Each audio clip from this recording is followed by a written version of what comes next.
state, and it ended on a particularly sour note. For the last several years, an organized group of criminals have sought to take advantage of this state's generosity.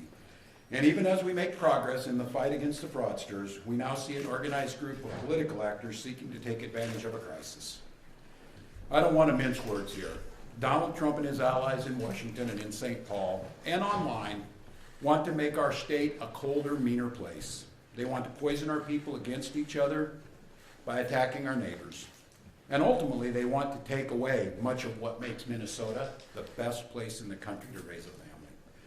They've already begun trying to withhold funds that were meant to help families afford child care. And they have no intention of stopping there. Make no mistake, we should be concerned about fraud in our state government.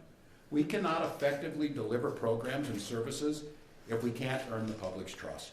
That's why over the past few years, we've made systemic changes in the way we do business. We've gone to the legislature time and time again to get more tools to combat fraud. We've hired people we fired people who weren't doing their jobs. We've seen people go to jail for stealing from our state. We've cut off whole streams of funding in partnership with the federal government, where we saw widespread criminal activity. We put new locks on the doors of our remaining programs, and we've hired a new head of program integrity to make sure that those locks can't be broken. All across this state, Minnesotans are hard at work on this problem. Advocates, administrators, investigators are on the front lines defending the integrity of our state's programs. And I want to give a very heartfelt thank you to all of them. There is more to do. A single taxpayer dollar wasted on fraud should be intolerable. And while there's a role to play for everyone, from the legislature to prosecutors to insurance companies to local and county government, the buck does stop with me. My administration has been taking fast, decisive action to solve this crisis. We'll win the fight against the fraudsters. But the political gamesmanship we're seeing from Republicans is only making that fight harder. We've got Republicans here in the state legislature playing hide and seek with potential whistleblowers.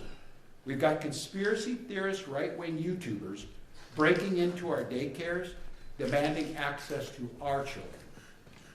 We've got the President of the United States demonizing our Somali neighbors and wrongfully confiscating funds that Minnesotans rely on.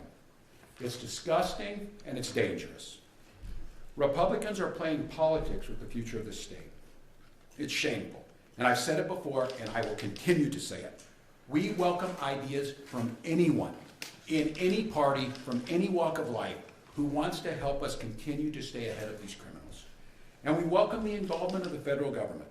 I am grateful to the career professionals at the U.S. Attorney's Office and the FBI who have been helping us fight this fight for years.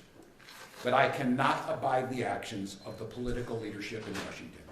These opportunists are willing to hurt our people to score cheap points. They and their allies have no intention of helping us solve this problem, and every intention of trying to profit off of it. Which brings me to this. 2026 is an election year. Election years have a way of ramping up the politics at a time when we simply can't afford more of that in Minnesota. In September, I announced that I would seek a historic third term as Minnesota's governor. And I have every confidence that if I gave it my all, we would win the race. But as I reflect on this moment with my family and my team over the holidays, I came to the conclusion that I can't give a political campaign my all. Every minute that I spend defending my own political interest would be a minute I can't spend defending the people of Minnesota against the criminals who prey on our generosity and the cynics who want to prey on our differences. So I've decided to step out of this race, and I'll let others worry about the election while I focus on the work that's in front of me for the next year. I'm passing on this race with zero sadness and zero regret. I did not run for this job to have the job. I ran for the job to do the job. Minnesota faces enormous challenges this year, and I refuse to spend a single minute doing anything other than rising to meet this moment. Minnesota has always come first and always will. That's what I believe servant leadership demands of me.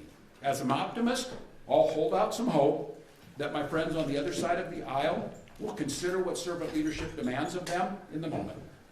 We can work together to combat against the criminals, We can work together to rebuild the public's trust and make our state stronger. But make no mistake about it, if Republicans continue down the path of abusing power, smearing entire communities, and running their own fraudulent game at the expense of Minnesotans, I will fight back with everything that I have.